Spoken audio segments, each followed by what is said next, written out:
요한복음 3장은 예수님과 니고데모의 대화였습니다. 여기 4장은 예수님과 사마리아 여인의 대화인데 거의 모든 면에서 극단적으로 대조를 이루고 있는 이 두 사건은 예수님이 왜 세상에 오셨는지를 설명하는 데 있어서 완벽한 짝을 이루고 있습니다. 니고데모는 밤에 찾아와서 예수님과 대화를 했고 사마리아 여인과의 대화는 한낮에 이루어졌습니다. 첫 번째 주인공 니고데모는 유대인 남자였고 두 번째 주인공은 이름조차 알 수 없는 사마리아인 여자였습니다. 니고데모는 유대 사회에서 가장 유명하고 존경받는 사람이었던 반면에 이 사마리아 여인은 유대인들이 멸시하는 사마리아인으로서 그 동네에서조차도 손가락질을 받으면서 살던 사람이었습니다. 예수님이 산헤드린 공회 회원을 만나서 하나님 나라에 대해서 말씀하시고 또 사마리아에서조차도 멸시를 당하는 여인을 만나서 하나님을 예배하는 것에 대해서 말씀하셨다는 것은 예수님이 가져다 주시는 구원이 어떤 특정한 계층이나 사람들을 위한 것이 아니라 모든 사람들을 위한 보편적인 것이라는 것을 말해줍니다. 하나님의 선택된 백성이라고 기고만장했던 유대인들도 구원을 받아야 하고 그 유대인들에게 개, 돼지 취급을 당했던 사마리아인들도 구원을 받을 수 있다는 것을 보여주는 것입니다. 밤이건 낮이건 어떤 상황과 환경 속에 살고 있는 사람이라도 예수님이 필요합니다.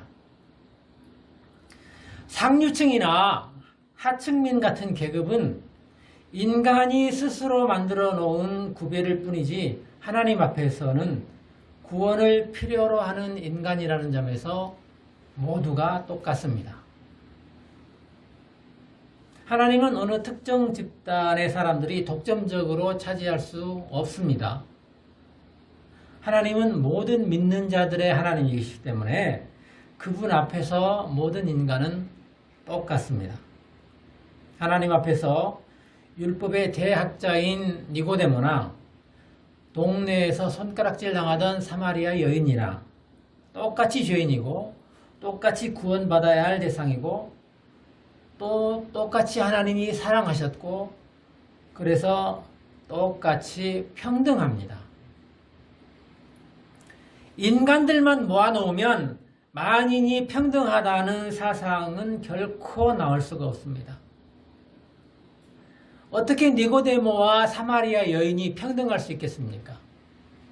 그런데 그토록 다른 인간들이 하나님 앞에 섰을 때 만인은 평등하다는 엄청난 사상이 나올 수가 있습니다. 그래서 교회 안에서는 율법의 대학자나 물길러 나온 여인이나 똑같이 서로 사랑하고 서로 존중하며 서로 긍휼히 여기면서 상대방의 짐을 져주는 한 몸이 되는 엄청난 비밀을 공유할 수 있게 됩니다. 교회에서 이 정신이 시행되지 않고 있다면 단연컨대 그것은 하나님의 교회가 아닙니다. 그저 사람들이 모인 사교클럽에 불과할 것입니다. 예수님과 사마리아 여인의 대화는 우리가 잘 아는 것처럼 그렇게 진행되었습니다. 물 좀 주시오. 당신은 유대인이면서 어찌 사마리아 여인이 나에게 물을 달라고 하십니까? 당신이 제대로 알았더라면 오히려 나에게 물을 달라고 했을 것이고 내가 생수를 주었을 것입니다. 두레박도 없으면서 어떻게 나에게 물을 주겠다는 것입니까? 이 우물은 우리 조상 야곱이 우리에게 준 것인데 당신이 야곱보다 더 위대합니까? 이 물을 마시는 사람은 다시 목마르게 되지만 내가 주는 물을 마시면 영원히 목마르지 않을 것입니다. 속에서 솟아나는 영생하도록 솟아나는 샘물이 될 것입니다. 와, 진짜입니까? 그 물을 나에게 주십시오. 그래서 다시 물 길러 오지 않아도 되게 해주십시오. 그러면 가서 남편을 데려오십시오. 저는 남편이 없는데요. 당신은 과거에 남편이 5이 있었고 지금 사는 남자는 남편이 아니니 남편 없다는 당신 말이 맞소. 뭐라고요? 그래서 어쨌다고요? 당신이 상관할 바가 아니잖아요. 에이, 재수없어. 에이, 쪽팔려. 대화가 이렇게 끝나버릴 것 같은데 그렇지 않았습니다. 너에게 남편 5이 있었고 지금 있는 자도 내 남편이 아니니 내 말이 참되도다. 예수님의 이 말에 여인은 모욕감을 느끼고 화를 내면서 오물을 떠날 법도 한데 오히려 여인의 반응은 정반대였습니다. 주여, 내가 보니 선지자로소이다.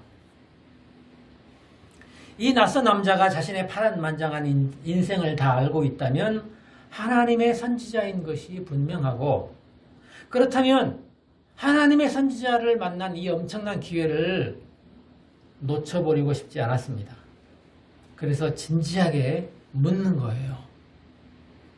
만일 여러분이 어쩌다가 우물가에서 선지자를 만났다면 무엇을 물어보시겠습니까? 사마리아 여인이 하나님의 선지자라고 생각되는 사람에게 질문한 것은 정말 진지하고 심각했습니다. 지금 같이 사는 남자랑 결혼해도 될까요? 뭐 이런 게 아니었어요. 우리 조상들은 이 산에서 예배하였는데 당신들의 말은 예배할 곳이 예루살렘에 있다 하더이다.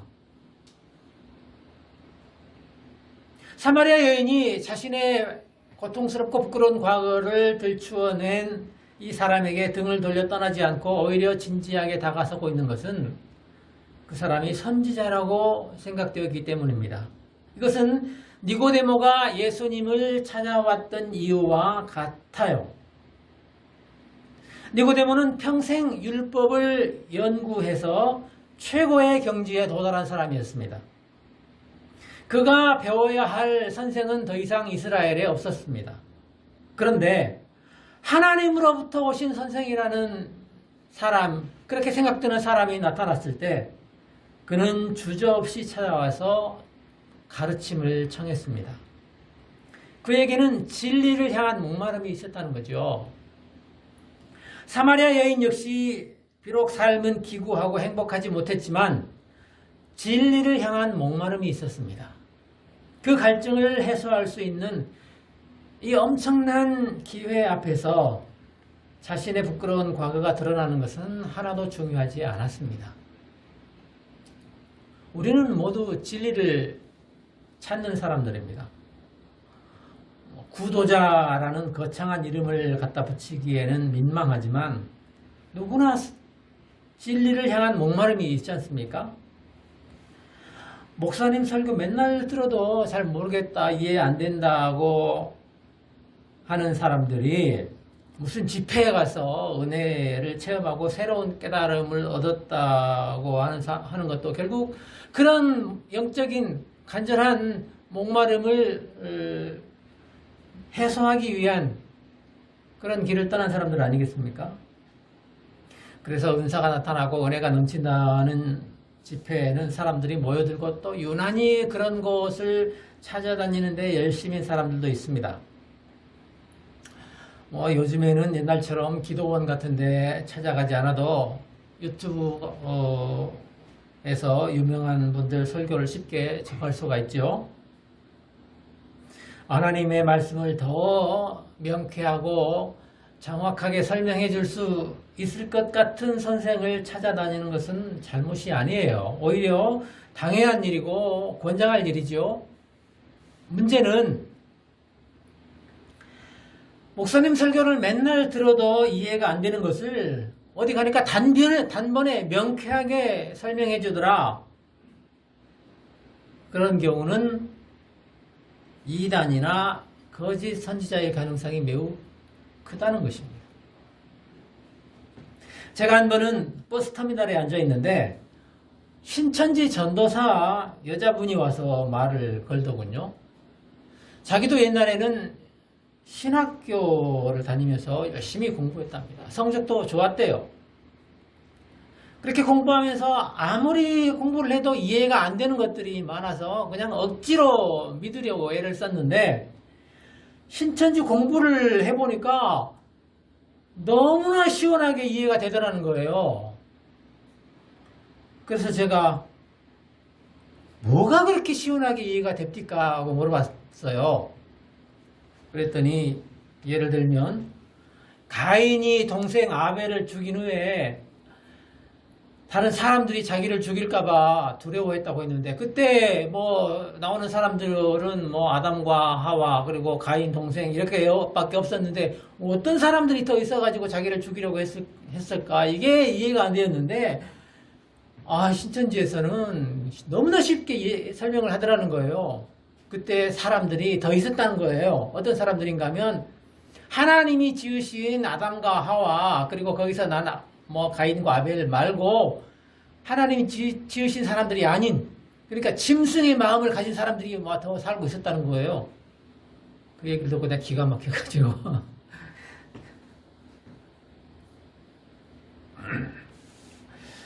목사님 설교를 맨날 들어도 이해가 안 된다는 분들에게는 저도 목사로서 죄송하고 부끄럽지만 사실은 그게 정상이에요. 우리는 하나님께서 계시하신 진리를 추구하는 사람들입니다. 하나님에 대한 이야기를 배우는 거예요. 그런데 인간이 하나님 이야기를 다 이해할 수 있겠냐고요. 예를 들어서 삼위일체를 100번을 듣는다고 이해가 되겠어요? 그래서 하나님이 계시해 주셨는데 이해가 안 된다면 그냥 믿는 수밖에 없죠. 우리로서는. 삼위일체를 우리가 이해를 해서 믿는 게 아닙니다. 하나님이 그렇게 계시해 주셨기 때문에 믿는 거예요. 그런데 어디 가니까 이걸 너무 시원하게 설명을 해주더라? 대단히 수상한 일이죠. 모든 이단이 다 그렇지는 않지만 신천지 같은 이단의 사람들이 많이 넘어가는 이유는 이렇게 교회에서 설명하는 것들이 잘 이해가 안 되는 것들을 사람들이 쉽게 이해할 수 있도록 개발을 해놨기 때문이에요. 그런데 사람들에게 이해가 되도록 이렇게 개발을 하다 보니까 성경을 왜곡하고 제 멋대로 설명을 해석을 하는 거예요. 진리를 향한 목마름을 갖는 것은 옳은 일이지만 그것을 잘못된 방법으로 충족시키려다가는 낭패를 당할 수 있습니다. 신명기 29장 29절은 이렇게 말합니다. 감추어진 일은 우리 하나님 여호와께 속하였거니와 나타난 일은 영원히 우리와 우리 자손에게 속하였나니 이는 우리에게 이 율법의 모든 말씀을 행하게 하심이니라. 감추어진 일은 우리 소관이 아니에요. 아무리 돌을 닦고 연구를 해도 하나님께 속한 것을 우리가 해킹해서 빼내올 수가 없단 말이에요. 그 대신에 나타난 일은 우리의 것입니다. 하나님께서 우리에게 명확하게 계시하셔서 가르쳐 주신 것들, 보여주신 것들, 이것들은 우리로 하여금 그대로 순종하고 행하도록 하신 하나님의 계명입니다. 그러니까 우리가 할 일은 우리에게 명확한 것, 우리에게 속한 것, 우리에게 나타난 것을 순종하고 행하는 것이지 감추어진 것들을 터득하려고 할 것이 아니라는 것입니다. 율법에서 무당이나 신접하는 자들을 살려두지 말라고 하신 이유는 그 사람들이 하려는 게 뭐예요? 하나님께 속한 그 감추어진 것들을 이렇게 알아내려고 하는 사람들처럼 보이기 때문입니다. 다시 예수님과 사마리아 여인의 이야기로 돌아갑시다. 예수님은 왜 생수를 달라고 하는 여인에게 가서 남편을 데려오라고 하셨을까요?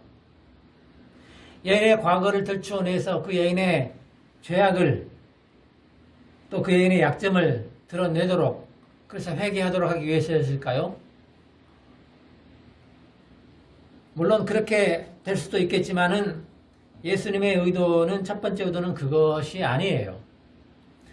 나중에 너 앞으로는 사생활을 정리하고 단정하게 살아라 이런 말씀하시지 않잖아요. 남편을 데려오라고 하신 것은 율법의 요구입니다. 그 율법의 요구를 시행하는 거예요. 여자가 중요한 결정을 할 때는 남편이나 또는 시집가지 않은 처자의 경우에 아버지의 동의가 필요했습니다. 그게 율법에서 요구하는 거예요.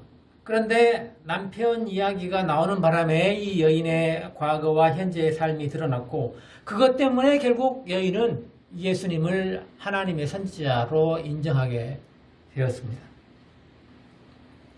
그래서 지금까지 얘기하던 물 이야기는 이제 잊어버리고 하나님의 선지자라고 확신이 되니까 정말 자기가 중요하다고 생각하는 것을 물어보는 거예요. 우리 조상들은 이 산에서 예배하였는데 당신들은 예배하는 곳이 예루살렘에 있다 하더이다. 여기서 이 산은 그리심산입니다. 여러분 그리심산 율법에 나오죠. 이스라엘 민족이 애굽을 나와서 이제 가나안에 들어가기 직전입니다. 그 가나안에 들어가려는 사람들에게 하나님께서 이렇게 말씀하시죠. 거기 들어가면 백성들을 그리심산과 에발산 서로 마주보고 있는 이 두 산에 나누어서 모이게 하고 하나님의 율법을 선포하는데 하나님의 율법을 지킨 자들에게 축복하시는 내용은 그리심산에서 선포하고 하나님의 명령을 지키지 않는 사람들에게 대한 저주는 에발산에서 선포하라. 그 그리심산과 에발산에 나오는 이 그리심산이에요. 솔로몬 이후에 이스라엘이 남과 북으로 나누어지면서 두 나라 사이에 정치적 갈등뿐만 아니라 종교적 갈등이 아주 심했습니다. 우리가 잘 아는 것처럼 여로보암은 백성들이 예루살렘으로 가서 하나님께 제사 드리는 것을 막으려고 베델과 단에다가 금송아지를 만들어 세우고 이것이 너희를 애굽에서 인도해낸 하나님이다. 굳이 예루살렘에 갈 필요 없이 여기서 제사하면 된다. 그랬던 거 아니에요. 이런 종교적 갈등은 나라가 망한 후에도 마찬가지였습니다. 바벨론 포로에서 돌아온 유대인들이 맨 처음에 한 것은 하나님의 성전을 다시 짓는 거였어요. 그러니까 사마리아인들이 찾아와서 우리도 너희 하나님께 제사를 드리는 사람들이니 이 성전 짓는 일에 우리도 동참시켜달라 이렇게 요구를 하는 거예요. 그러니까 스룹바벨이 이걸 거절했어요.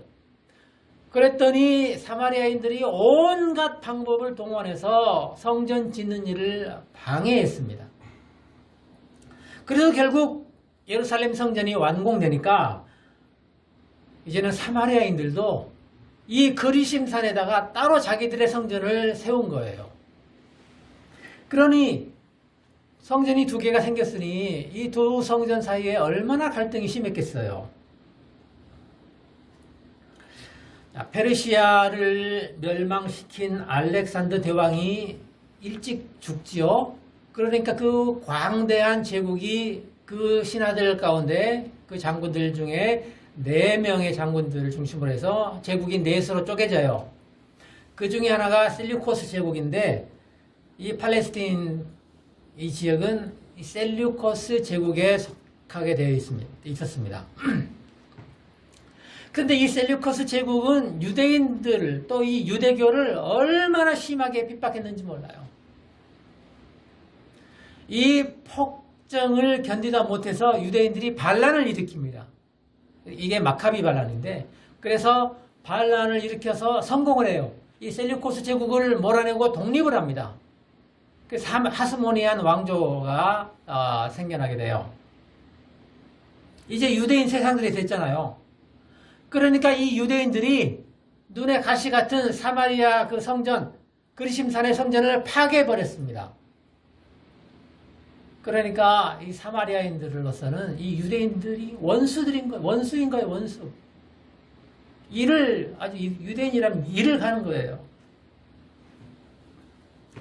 자, 지금 사마리아 여인이 물어보는 질문이 이제 이해가 되지요? 우리가 예배하는 곳은 이곳 그리심산인데 왜 당신들은 그것도 모르고 예루살렘에 성전을 세우고 예배를 드립니까? 이 종교적 배경이 이렇습니다. 그러니까 유대인들과 사마리아인들이 서로 자기들의 종교적 정통성을 주장하면서 상대방을 짝퉁이라고 여기는데, 당신이 나의 과거까지 모두 아는 하나님의 선지자라면 누가 진짜이고 누가 짝퉁인지, 누가 제대로 하나님을 예배하고 있는지 좀 알려주세요. 이게 사마리아 여인의 질문입니다.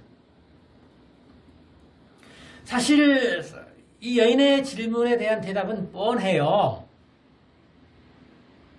여인이 야곱을 자기 조상이라고 언급하면서 혈통적 정통성을 주장하고 있지만, 사마리아인들을 야곱의 후손이라고 말하기는 좀 그래요. 또 아니라고 할 수도 없고. 자, 북이스라엘이 망한 후에 아수르에서는 이 이스라엘 사람들을 다 잡아갔어요. 포로로 잡아갔어요. 그리고 아수르 사람들을 데려다가 이 식민을 한 거예요.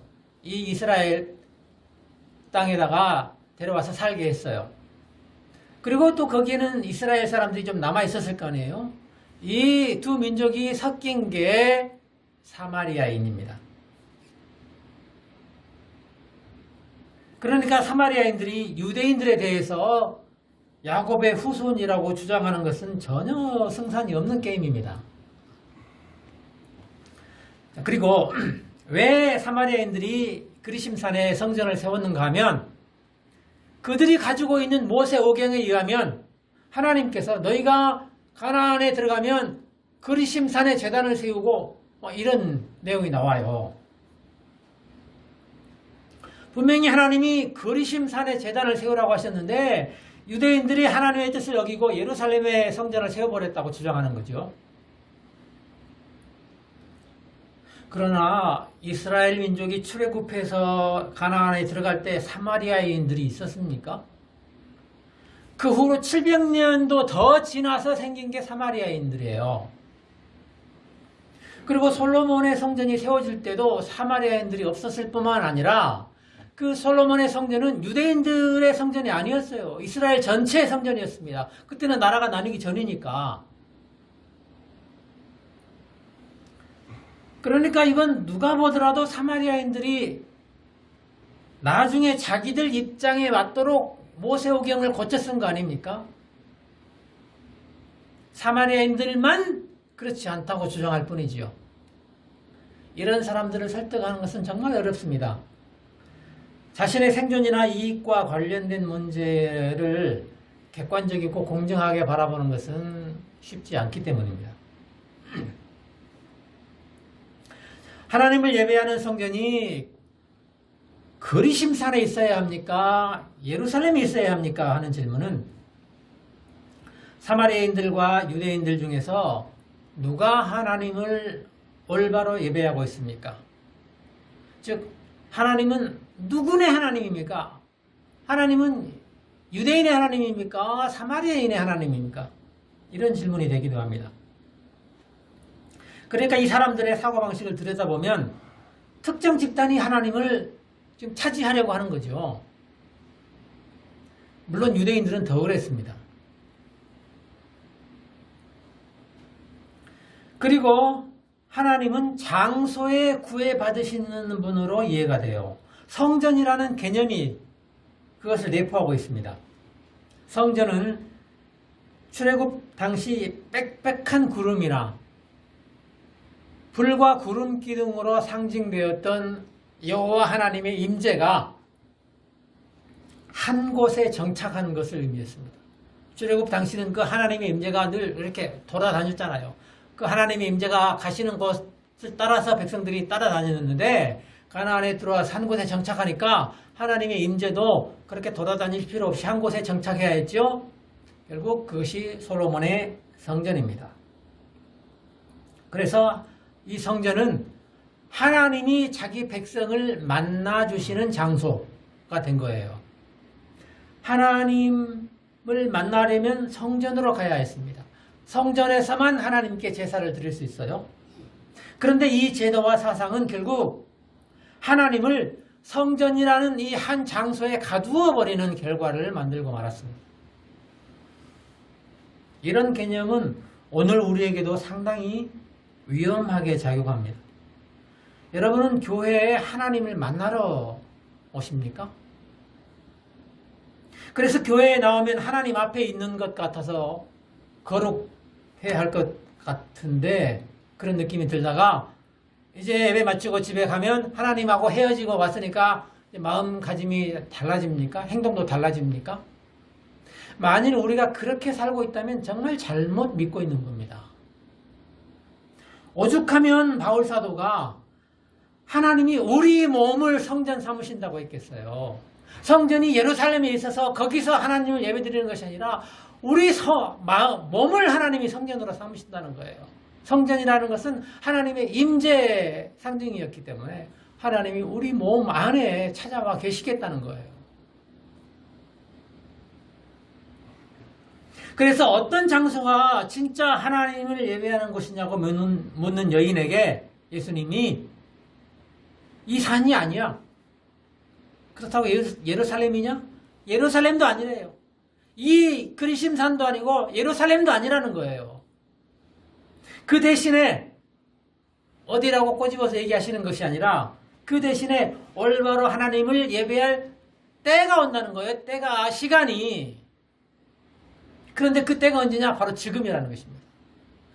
예수님의 오심과 함께 이 장소 중심의 예배가 폐지되고 참되게 하나님을 예배하는 시대가 시작된다는 것입니다. 하나님은 영이시기 때문에 어떤 특정 장소나 특정 집단에 얽매이지 않으십니다. 그러므로 영과 진리로 예배해야 합니다. 예루살렘 성전이나 그리심산에서 짐승의 피로 드리던 제사는 끝이 났어요. 왜요? 결국 예수님 자신이 하나님께 드리는 온전한 제물이 되셔서 십자가에서 피를 흘리게 되실 것이기 때문입니다. 그러므로 참된 예배는 참된 대제사장이시며 참된 제물이신 예수 그리스도 안에서만 가능합니다. 그 예수 그리스도가 아닌 예배는 참된 예배가 될 수 없는 거예요. 그것이 예루살렘이든 그리심산이든 그건 상관없어요. 미국에서 드리는 예배나 한국에서 드리는 예배나 또는 집에서 드리든지 예배당에서 드리든지 그것은 아무런 상관이 없다는 것입니다.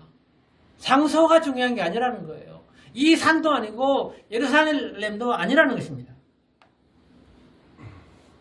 그러면서도 예수님은 사마리아인들이 알고 주장하는 종교적 신념의 오류를 지적하십니다. 너희는 알지 못하는 것을 예배한다.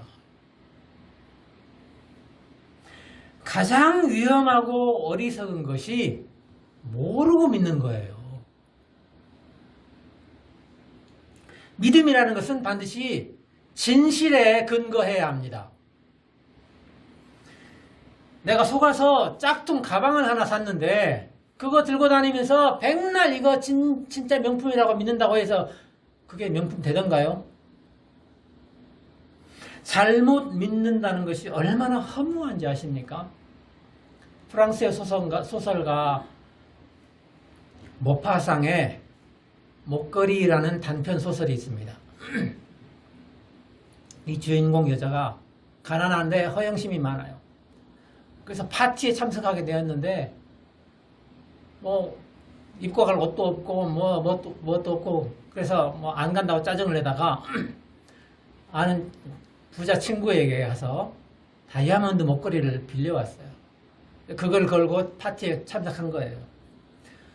그런데 마차를 타고 집에 오고 어쩌다가 집에 와보니까 이 목걸이가 없어진 거예요.